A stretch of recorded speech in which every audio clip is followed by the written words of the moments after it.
साथियों नमस्कार। आज के इस वीडियो में हम लोग बात करेंगे बिहार एसटीईटी 2019 से संबंधित। फ्रेंड, जैसा कि आप सभी लोग जान रहे हैं कि बिहार एसटीईटी 2019 मेरिट और नॉट मेरिट खेमों में बंट चुका है, लेकिन नॉट इन मेरिट वाले खेमे में हमेशा हलचल की बात रहती है और हमेशा वो लोग अपने कारनामे को करने में कोई भी जो है संकोच नहीं करते हैं। वो अपने पैर पर कुल्हाड़ी मारने में कोई जो है संकोच नहीं करते हैं। आज ऐसा ही काम इनके नॉट इन मेरिट के नेता कुंदन कुमार के द्वारा पुनः किया गया है और मेरिट वाले को पुनः उकसाने का काम इन्होंने खुद किया है।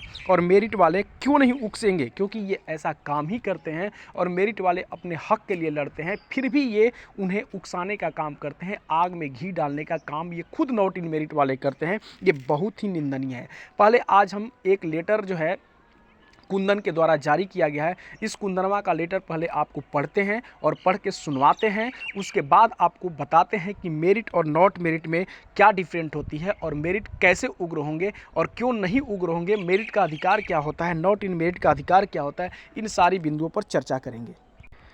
देखिए यहाँ पे कुंदन के द्वारा क्या लिखा गया है। माननीय शिक्षा मंत्री महोदय, बिहार सरकार पटना, ये 25/2/2022 से पहले एसटीईटी 2019 का सर्टिफिकेट आवंटित करने और 7वां चरण का नोटिफिकेशन जारी करने के संबंध में, यहाँ तक इन्होंने बहुत ही सराहनीय काम किया है। लेकिन आगे इन्होंने क्या किया है इसे देखिए। इन्होंने बोला है कि 6वां चरण की प्रक्रिया पूरी तरह समाप्त हो रही है, इसलिए हम लोगों का उससे पहले सर्टिफिकेट अविलंब आवंटित कर दिया जाए। ये भी बिल्कुल अच्छी बात है कि अविलंब जो है आवंटित की बात कर रहे हैं, ये भी सही बात है। इसमें सिर्फ क्वालिफाइड लिखा हो, ये कितनी घटियापन बातें हैं। इसमें क्वालिफाइड लिखा हो, अरे बेहुदा, तुम्हें कहने से उसमें क्वालिफाइड लिखा रहेगा या नॉट क्वालिफाइड लिखा रहेगा? क्या वो वहाँ पर बोर्ड में जो बैठे हुए हैं, चाहे बीएसईबी बोर्ड में बैठे हुए हैं, चाहे शिक्षा मंत्री बैठे हुए हैं, चाहे आईएएस जो अधिकारी हैं, उन्हें नहीं समझ में आ रहा है कि क्वालिफाइड लिखना चाहिए कि मेरिट और नॉट मेरिट लिखना चाहिए? उनको नहीं समझ में आ रहा है। और तुम लोगों को नॉट इन मेरिट में कहने में तुम लोग को शर्म किस बात की है? मेरिट वाले को तो मेरिट में कहने में किसी तरह का शर्म नहीं आती है, तो नॉट इन मेरिट वाले नॉट इन मेरिट कहने पे तुम लोग को शर्म किस बात की है? तुम लोग वाकई में नॉट इन मेरिट में हो, तुम लोग को समझ में नहीं आ रही है क्या? नॉट इन मेरिट में हो और क्वालिफाइड की बात करते हो तो क्वालिफाइड की बात करते हो तो मेरिट वाले को क्या लिखनी चाहिए?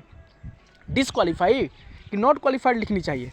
यानी नॉट इन मेरिट को क्वालिफाइड लिखा होना चाहिए, लेकिन जितने भी मेरिट में हैं उनको डिसक्वालीफाइड लिखना चाहिए। अकॉर्डिंग टू कुंदन, ये कुंदन के द्वारा यानी कुंदन के कहने के अनुसार यही बातें आ रही हैं कि मेरिट वाले को जो है डिसक्वालीफाइड लिख दिया जाए और नॉट इन मेरिट को जो है पहले बहाली प्रक्रिया में भाग लें, इनको बहाली कर दिया है। क्योंकि फेलहे लोग को बहुत जल्दी है, बहुत तेज़ी से है, इनको बहाली करना यानी खलबली मची हुई है। किसी भी तरह सर्टिफिकेट में नॉट इन मेरिट ना लिखे, क्योंकि बाप माँ अगर देखेगा मेरे सर्टिफिकेट को, शर्म के मारे हम पानी पानी हो जाएंगे। अरे फेलहे, जिस समय तुम लोग को अगर यही चीज़ थी तो उस समय पढ़ाई कर लेता, तुम्हें समझ में आ जाता कि मेरिट में आने के लिए, कोई शील्ड जीतने के लिए कितनी मेहनत करनी पड़ती है। ये तुम लोग क्या जानोगे? क्योंकि तुम लोग तो उस नदी के धारे की तरह हो, जिस तरह से बरसात का पानी जब आता है तो सिर्फ बारिश के समय ही जो है नदी जो है आगे बढ़ती है, उसी तरह तुम लोग हो। क्योंकि जब एग्ज़ाम का समय आता होगा तुम लोग पढ़ते होगे, लेकिन मेरिट वाले कितने मेहनत करते हैं और कितने मेहनत करके मेरिट में गए हैं, उन लोगों के दर्द को तुम लोग क्या समझोगे?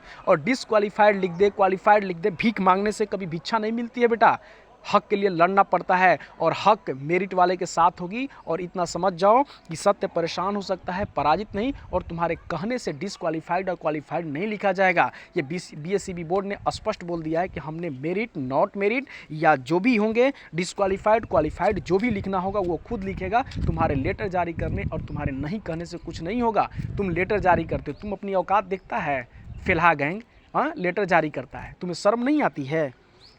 तो जितने भी मेरिट वाले मेरे मित्र हैं, इस चीज़ को देखें और अपने जहन में एक आग उगले और एक आग भरें और 17 फरवरी को जो पीआईएल है उसमें पूर्ण रूप से अपनी जो ताकत को झोंक दें और पीआईएल पूरा जीतें और जीत करके आएँ, मैदान जंग को जीत करके आएँ। और उसके बाद फिलहाल को समझ में आ जाएगा ये क्वालिफाइड लिखना है कि डिसक्वालीफाइड लिखना है।